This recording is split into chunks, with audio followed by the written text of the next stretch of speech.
Comissão da Mulher discute desafios de mães atípicas. Rio de Janeiro pode decretar estado de calamidade na área da saúde de Volta Redonda. Estação do metrô recebe campanha de conscientização sobre violência contra os idosos nos transportes. Parlamentares juvenis formam comissões para analisar projetos que vão ser votados esta semana. E plenário aprova prorrogação de contratações temporárias da Fundação Teatro Municipal.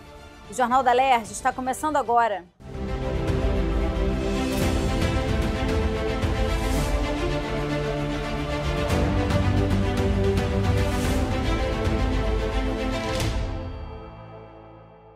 Boa noite. A Comissão de Defesa dos Direitos da Mulher realizou nesta quarta-feira audiência pública para debater os desafios e a realidade das mães atípicas. Participaram representantes do Governo do Estado, Defensoria Pública, ONGs, coletivos e pessoas com o transtorno do espectro autista. Durante a reunião, foram apresentadas situações que fazem parte do dia a dia dessas pessoas. Rafaela é moradora do Complexo do Alemão e mãe de uma criança que teve o diagnóstico de autismo com 1 ano e 8 meses. Após passar por muitas dificuldades e sem apoio do poder público, ela fundou o Núcleo de Estimulação Estrela Maria, primeira instituição de favela do Brasil para acolhimento de crianças atípicas e o tratamento à base de cannabis medicinal. O núcleo atende moradores de 160 comunidades do Rio e 7 no país. Para ela, conseguir o medicamento é uma luta diária. É uma dificuldade muito grande, mas que a gente está vencendo com apoios de empresas e associação que tem um cultivo no Brasil, que está fazendo esse apoio para mais de 167 favelas do Rio de Janeiro, do estado, mudando a nossa realidade de favela e periferia. Porém, a nossa luta é que esse acesso seja ampliado e democratizado. Fernanda Fialho é autista e tem TDAH, além de ser mãe de uma criança também atípica. Ela fez um relato emocionante e impactante do que vem passando nos seus 28 anos de vida. Fernanda contou que, além de ter sofrido violência física, psicológica e sexual dentro de hospitais e instituições especializadas, só conseguiu ter o diagnóstico preciso aos 25 anos. Hoje, ela é escritora e criadora de conteúdo digital e compartilha suas experiências em redes sociais. A maior parte da minha vida, dos 14 até os 23 anos, eu passei internada em hospitais psiquiátricos, institucionalizada, porque eu não tinha acesso ao diagnóstico, eles não sabiam o que eu tinha, então eu não conseguia conviver em sociedade e conseguir ter uma vida funcional e saudável. Eu só consegui ter acesso ao diagnóstico depois que a minha filha nasceu e ela teve acesso ao diagnóstico precoce. E aí eu pude entender um pouco desse mundo e ter acesso ao meu próprio diagnóstico. É muito difícil, assim. Durante a audiência pública, o diagnóstico tardio foi um dos relatos mais abordados pelos participantes. Eles também criticaram a falta de profissionais de saúde para o atendimento de pessoas com esse tipo de transtorno, de apoio do poder público, além da limitação do uso do Vale Social, que garante apenas uma passagem gratuita por dia por paciente. Quase sempre precisam se deslocar 2 ou até 3 vezes diariamente para fazerem tratamentos e terapias. Segundo a coordenadora das maternidades estaduais, o governo do estado vem se empenhando para melhorar o atendimento às famílias atípicas. A gente faz o nosso papel iniciando nas maternidades através da coleta sistemática. 100% das crianças têm o teste do pezinho coletado, agora ampliado para rastreio de 50 doenças, e antes nós só tínhamos de disposição 6 testes para 6 doenças, e acolhemos de forma indiscriminada qualquer família, né, configurada nos dias de hoje, sem nenhuma restrição, sem nenhum tipo de preconceito. A gente cumpre a lei e a gente tenta acolher da melhor forma possível todas elas. Outro dado preocupante sobre a realidade das famílias atípicas foi sobre os pais que abandonam as famílias quando descobrem que um filho tem alguma deficiência ou doença rara. O índice chega a 78%. Segundo a presidente da comissão, deputada Renata Souza, dados do IBGE de 2022 revelam que 2,4 milhões de pessoas tiveram o diagnóstico de autismo no Brasil. ano em que esses números foram incluídos nas estatísticas, de acordo com ela, muito tarde, porque são dados importantes para o desenvolvimento de políticas públicas. Renata Souza informou que ainda é preciso fazer muito mais por essas pessoas e suas famílias. A falta de políticas públicas que acolham as mães atípicas e que garanta a elas um trabalho, também o reconhecimento do trabalho que é invisível, porque é absurdo. Essa mãe atípica, muitas vezes ela teve que largar o próprio emprego, largar a escola, largar toda uma infraestrutura para garantir o acolhimento ao seu filho, à sua filha. Então o Estado precisa prever e garantir que essa mãe também tenha dignidade no seu trabalho do cuidado. Então, nesse sentido, é fundamental que essas audiências públicas tragam também não só o reforço e a visibilidade para esse debate sobre as mães atípicas, mas também políticas públicas que garantam que elas sejam reconhecidas também na sua dignidade humana. A deputada federal Thalíria Petroni disse que o tema vem avançando muito no Congresso Nacional e que tem se empenhado para a aprovação de projetos de lei que garantam mais qualidade de vida para as famílias e pessoas atípicas. Avançou ainda bem a Política Nacional de Cuidados, mandada pelo governo Lula para o Congresso Nacional. Agora a gente quer que ela se concretize no Plano Nacional de Cuidados, que é o Estado assumir essa corresponsabilidade de cuidar. Inclusive cuidar de quem cuida, inclusive cuidar de quem está no cuidado não remunerado, largado, sem renda muitas vezes, com uma sobrecarga e com uma estrutura de sociedade não inclusiva, como já foi relatado aqui. São várias vulnerabilidades que a gente observa e que, portanto, a gente vai acionar, oficiar as secretarias responsáveis, Secretaria de Assistência, de Saúde, o próprio governo do Estado, e para que possa garantir a assistência adequada a essas crianças, jovens, a essas mães também que precisam ser acolhidas. O Estado do Rio pode decretar situação de calamidade financeira na área da saúde no município de Volta Redonda. O projeto de decreto legislativo foi aprovado por unanimidade pela Comissão de Constituição e Justiça nesta quarta-feira. A proposta foi apresentada pela CCJ a partir de um ofício encaminhado pelo prefeito de Volta Redonda, à Alerj, e ainda será votada em plenário. O objetivo é que o Estado reconheça a calamidade financeira na saúde pública, para que o município possa buscar recursos estaduais e federais.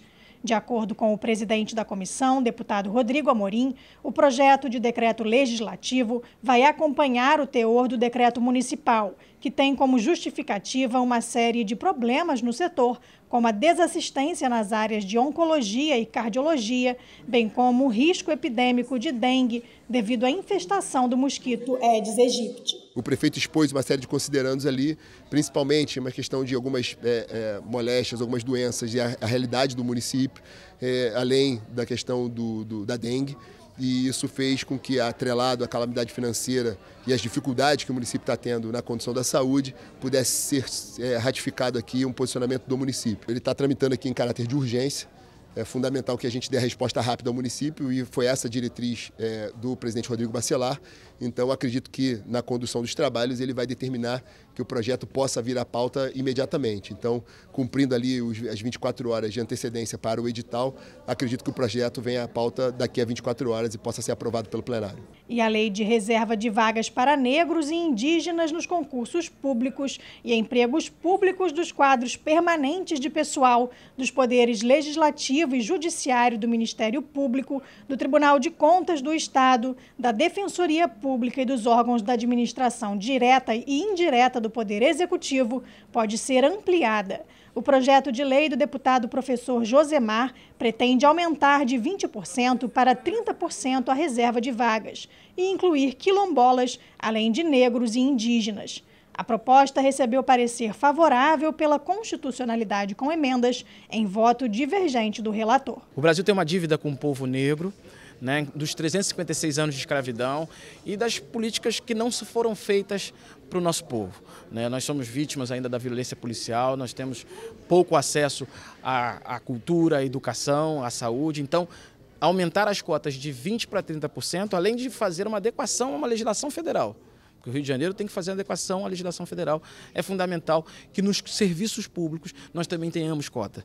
Vamos avançar para o combate ao racismo. No terceiro dia do Parlamento Juvenil, os jovens deputados participaram da reunião da Comissão de Constituição e Justiça, uma das mais importantes da Alerj.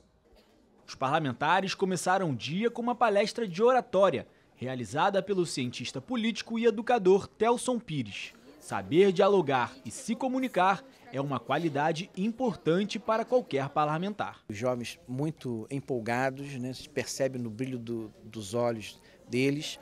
Acho que a Alerj, ela acertou com esse tipo de palestra que, de certa sorte, visa preparar esses parlamentares juvenis que, em verdade, daqui a pouco serão os nossos parlamentares. Acho muito importante pela nossa qualificação e para o dia a dia é muito bom saber falar, como se comportar, a maneira de falar, a eficácia na fala, e foi muito legal.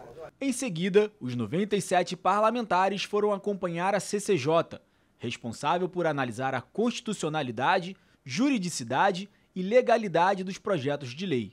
Em um dos PLs, o presidente da comissão, deputado Rodrigo Amorim, deu a oportunidade dos jovens parlamentares participarem do debate. De autoria do deputado professor Josemar, a proposta tem o objetivo de aumentar a cota de 20% para 30% no número de vagas em concursos públicos no estado para negros e indígenas e incluir pessoas quilombolas como beneficiárias. Uma grande responsabilidade, né? É incrível participar de um projeto que é tão bom e tão importante na vida de tantos jovens, estar aqui na mesa, sendo uma menina negra, podendo representar tantos outros, é o que eu continuo dizendo, é uma honra inexplicável. Eu acho que é um momento muito incrível para qualquer PJ, para qualquer jovem do ensino médio. Eu acho que o Parlamento Juvenil abre portas e ele, além de abrir portas, ele consegue dar voz a quem não tem voz. Para o deputado Rodrigo Amorim, um momento importante para a política do estado do Rio, com jovens representantes de todos os municípios, que enriqueceram o debate da comissão, independentemente de ideologias e com opiniões diferentes, valorizando o ambiente democrático do parlamento. Um tema polêmico, eu como relator da matéria, não obstante as distinções ideológicas, defendi uma inconstitucionalidade baseada na Constituição, o que foi enfrentado aqui na casa. A gente aproveitou, como sempre faz na minha presidência da CCJ, em comunhão com o deputado Daniel Librelon, que conduz o Parlamento Juvenil, de trazer todos os parlamentares juvenis, perceberem como é que é o processo de votação na CCJ, a comissão mais importante da casa, e eles puderam discutir esse tema polêmico. Então, a presidente encaminhou a matéria, tivemos 2 votos, um para cada lado, e eles também fizeram aqui uma votação dessa matéria de cotas, o que traz vigor ao debate e a gente pode, enfim, levar ao plenário agora com a opinião não só dos deputados da CCJ, mas também do Parlamento Juvenil. O deputado Daniel Librelon, coordenador do Parlamento Juvenil, destacou a participação dos jovens na audiência e o debate promovido por eles. O Parlamento Juvenil tem esse objetivo, mostrar que a juventude tem um conhecimento sim do que está acontecendo lá na ponta, e a presidência hoje da CCJ, o Rodrigo Amorim, nosso deputado, permitiu que essa comissão mista viesse a ser realizada e mostrar o calibre da juventude aí na questão da pauta, da defesa, do embate, do debate, porque é isso que nós queremos, a voz da sociedade sendo ouvida e também ao mesmo tempo sendo respeitada dentro da casa. À tarde, os estudantes definiram os presidentes, vice-presidentes e relatores das comissões permanentes que serão responsáveis por analisar os projetos de lei apresentados pelos jovens parlamentares. Os parlamentares juvenis se dividiram em 3 grupos para eleger quem ocuparia o cargo de presidente e vice-presidente de cada comissão permanente. Na comissão A, Emanuele Ferreira da Silva, do município de Mangaratiba, foi eleita presidente, e João Vitor da Silva Oliveira, de Engenheiro Paulo de Frontin, o vice-presidente. Eles passaram por um processo de votação e, pela maioria dos votos, foram escolhidos. Eles comemoraram a eleição e falaram da importância de ter essa experiência na 16ª edição do Parlamento Juvenil. Eu pretendo conduzir da melhor forma possível e respeitando todas as opiniões para não haver nenhuma divergência maior. É uma experiência única, uma experiência que vai deixar marcado na minha vida e eu espero poder fazer o melhor para os parlamentares juvenis e para os projetos de lei que vão ser votados na sexta-feira. Pretendo tentar ajudar o máximo possível no que for capaz, no que eu conseguir, Onde minha mão tiver o alcance, eu vou pretender ajudar. Vai ser uma experiência imensa para mim. Na comissão B, os estudantes elegeram Júlia Castilho, de Itatiaia, como presidente e Isabelle Rodrigues, de Niterói, como vice-presidente. No comando dos trabalhos da comissão C, Raquel Cristina, de Quissamã, assume a presidência e Nicolas Pereira, de Nova Friburgo, a vice-presidência. Após as eleições, os parlamentares juvenis definiram os relatores de cada projeto. As propostas vão ser debatidas pelos integrantes das comissões e 3 projetos serão escolhidos por cada uma. Os 9 projetos, então, serão encaminhados ao plenário no último dia do Parlamento Juvenil para a votação final. A Comissão da Criança, Adolescente e Idoso realizou nesta quarta-feira mais uma ação da campanha de conscientização sobre violência contra os idosos nos transportes.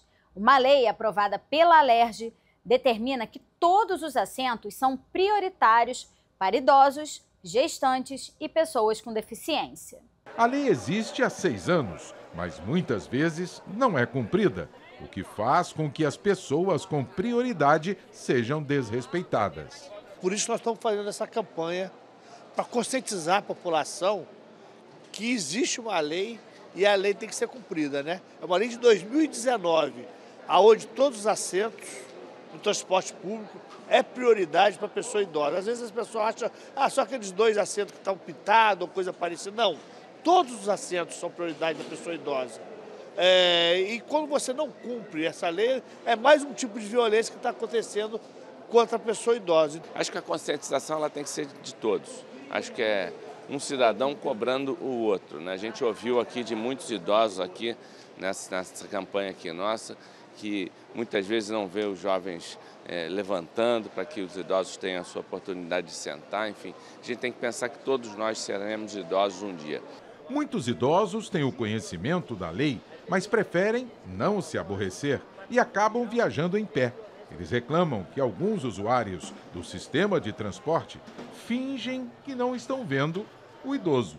Eu acho que é uma falta de respeito com o idoso, né? Porque às vezes, geralmente eu vejo na condução os meninos que vêm da escola, eles não dão lugar. Eu já faço o seguinte, eu já fico em pé, porque eu já sei que eles vão sentar. Falei, tipo assim, é como se eles estivessem mais cansados do que a gente que já viaja há muitos anos, que eu ando de trem há mais de 50 anos, né? E a prioridade é 0. Outros idosos elogiam as pessoas que cumprem a lei, dando prioridade nos assentos. Eles sempre levantam. Agora mesmo, saí do metrô, uma jovem queria levantar para mim, eu não quis, porque 2 estações depois eu ia descer. Recentemente, o presidente da comissão participou de um seminário na Inglaterra e em Portugal, onde foram debatidas as questões da pessoa idosa. É a chamada troca de experiência entre países sobre o tema. Nós conhecemos, nessa nossa missão, várias políticas públicas eficazes que tem tanto na Inglaterra, na cidade que nós visitamos, Newcastle, também em Porto e Lisboa, em Portugal, aonde nós adquirimos conhecimento de políticas, claro que nós não temos no Brasil, mas também temos aqui política do estado do Rio, principalmente na minha cidade natal, que é Volta Redonda, e que eu mostrei lá também, que eles ficaram admirados. Então a gente precisa fazer uma troca de conhecimentos, né? Trazer políticas eficazes da Europa, que cabe aqui na nossa realidade. As denúncias que têm chegado à comissão da Alerj incluem também a violência psicológica, física, financeira e patrimonial contra o idoso. O telefone para registros é o 0800 023 9191. No estado do Rio de Janeiro existe a patrulha da pessoa idosa. E com qualquer violência que o idoso se sente violentado, pode ligar para a patrulha, que a patrulha vai no local e faz a apreensão da pessoa que violentou e vê os casos que estão acontecendo para poder tomar as providências necessárias e cabíveis. Um dia seremos idosos e também é possível fazer as denúncias através dos canais tanto da Assembleia Legislativa quanto da nossa ouvidoria da GETRANS. O plenário aprovou hoje a mensagem que autoriza o governo a prorrogar até 31 de dezembro deste ano a vigência do edital de processo seletivo para contratações temporárias da Fundação Teatro Municipal do Rio de Janeiro. Em julho de 2022, no período pós-pandemia, foi autorizado por lei, em caráter excepcional, que a Fundação realizasse contratações temporárias para a retomada das atividades. Por não haver tempo hábil para a realização de novos concursos e para não interromper a atual temporada de espetáculos, que já está em andamento, o governo quer prorrogar o prazo dessas contratações, que se encerrariam agora no dia 1º de julho, passando-as até o final do ano. O projeto foi aprovado e segue para a sanção do governador. Agora a gente chegou a uma situação que a falta de concursos poderia levar a uma interrupção das apresentações do Teatro Municipal. Isso significava interromper o calendário no momento em que o Teatro Municipal tem, por exemplo, contratos de patrocínio com a Petrobras, por exemplo, de 20 milhões, que poderia ser rompido pela interrupção do calendário de espetáculos. O governo do estado publicou há 2 semanas atrás, em Diário Oficial, a autorização para a realização de concurso público, mas somente para ao redor de 100 vagas.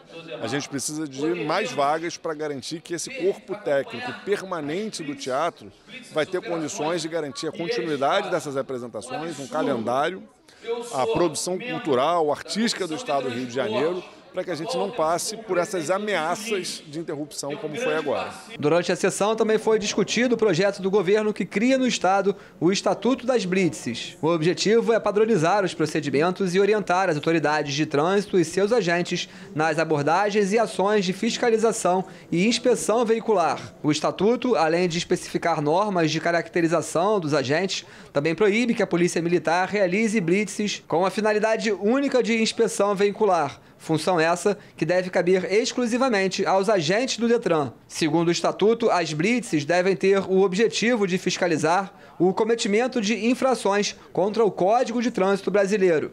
O documento diferencia as blitzes de trânsito de blitzes de segurança pública, estas sim realizadas pela Polícia Militar com o objetivo de combater crimes e contravenções penais. Além disso, o Estatuto também regulamenta questões administrativas, como a remoção de veículos das vias públicas, a condução dos mesmos para depósitos, a utilização de lacres, além também de prever sanções para os próprios agentes de trânsito que agirem em desacordo com o documento. O projeto recebeu 23 emendas. O que visa o Estatuto das Blitz é minimizar a covardia que acontece do Estado para com a população.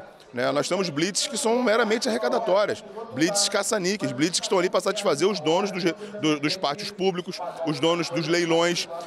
É uma engrenagem, na verdade, essa engrenagem vai alimentando uma organização criminosa, que ela começa no asfalto ali, quando eles inventam problema no carro ou na moto do cidadão, vai para o depósito eles ficam enrolando, criando obstáculo para demorar. Quanto mais tempo o carro ou o veículo fica lá dentro, a moto, gera mais custo, e depois vem a prática do leilão fora do prazo. Operação para ver documento atrasado, é com a Secretaria de Fazenda. Pô. É a Secretaria de Fazenda que tem que buscar esses pagamentos, não a Polícia Militar, não a Polícia Civil, que tem que estar nas ruas, garantindo o nosso direito de ir e vir pela Constituição. Então o Estatuto da Blitz é um grande avanço para o Estado do Rio de Janeiro, que eu tenho certeza será exemplo para outros estados.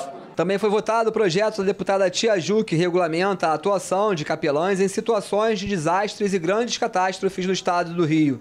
Segundo o texto, o capelão em desastres deve prestar assistência espiritual e religiosa para todo tipo de crença, no acolhimento às vítimas, a fim de oferecer suporte emocional para todos os que necessitam.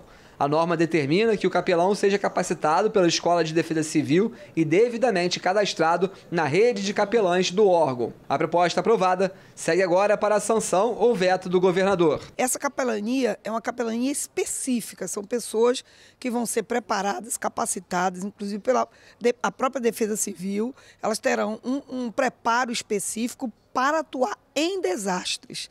Então, diferente dos capelões, que eu também sou capelã, a gente está ali dentro dos hospitais, em ambientes onde as pessoas têm suas perdas, e tem ali todo o consolo e conforto. O capelão de desastres vai atuar no momento onde catástrofes aconteceram e estarão preparados, inclusive, para os primeiros socorros. Todo capelão recebe um curso básico de primeiros socorros, mas eles serão mais qualificados, passarão por um crivo maior e terão que estar cadastrados, registrados no cadastro da Defesa Civil. Já o deputado Rosenberg Reis apresentou proposta que determina a construção no entorno das escolas públicas e privadas do Estado de muros ou gradeamentos de proteção. Segundo o parlamentar, as estruturas devem ter a altura mínima de 2,5 metros e garantir a segurança de alunos, professores e demais funcionários das escolas. O texto recebeu uma emenda e retorna às comissões. Os profissionais da área da saúde podem passar a receber capacitação para atuar em casos de retinopatia diabética. A proposta da deputada Carla Machado complementa a política de prevenção e atenção integral à saúde da pessoa diabética, aprovada em 2022. A capacitação ela deve ser oferecida principalmente aos integrantes das equipes de saúde da família e da atenção primária. A retinopatia diabética é uma das complicações da diabetes e pode levar à cegueira. O projeto recebeu uma emenda e retorna para análise das comissões. Médicos especialistas que fizeram cursos de pós-graduação autorizados pelo MEC ou reconhecidos pelo Conselho Nacional de Educação podem ser autorizados a exercerem funções nas unidades de saúde e hospitais públicos estaduais pelo período de 24 meses, a contar da data de conclusão do curso, sem a necessidade de apresentarem o registro de qualificação de especialidade. A norma modifica a lei que proíbe a contratação de médicos generalistas e de residentes médicos como médicos especialistas. O projeto, aprovado em primeira discussão, ainda retorna ao plenário. E pode ser criado no Estado o Programa de Cozinhas Solidárias Emergenciais Fluminenses, o COSEF. O objetivo é amparar pessoas atingidas por eventos climáticos extremos sempre que o governo decretar estado de calamidade pública, fornecendo alimentação básica e assistência durante os períodos de crise, garantindo que as comunidades afetadas tenham acesso a refeições adequadas e nutricionalmente equilibradas. O projeto da deputada Marina, do MST, foi aprovado em primeira discussão e ainda retorna ao plenário. Tem que ser uma responsabilidade do Estado, né?